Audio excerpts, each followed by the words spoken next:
స్తోత్రం చదివి వెళ్ళిపోతే చాలు.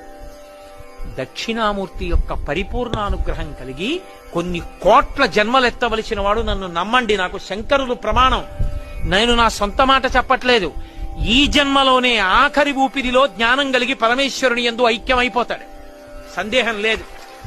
అంత గొప్ప స్తోత్రం ఈ ప్రపంచంలో వాంగ్మయం మొత్తం మీద ఉన్న ఒకే ఒక్క స్తోత్రం దక్షిణామూర్తి స్తోత్రం. ఇంకొకటి లేదు లేదు లేదు, తత్తుల్యము కాదు, అదొక్కటే అంత శక్తివంతం. అందుకే శంకరాచార్యుల వారి వాంగ్మయం అంతా ఒకెత్తు, సామాన్యుల కోసం ఇచ్చిన దక్షిణామూర్తి స్తోత్రం ఒక్కటి ఒకెత్తు. అంతేకాదు, దక్షిణామూర్తి స్తోత్ర వైభవం ఏమిటో తెలుసా? ఏల్నాటి శనిలో ఉన్నవాడు, శని వక్రించిన వాడు కూడా బెంగపెట్టుకోకర్లా. శని వక్రించడం అంటే శని ఆ రాశిలోంచి ఇంకో రాశిలోకి వెళ్ళి వెనక్కి వస్తూ ఉంటాడు. తులారాశిలోంచి కన్యారాశిలోకి వెళ్ళి కన్యారాశిలోంచి తులారాశిలోకి వస్తాడు. అలా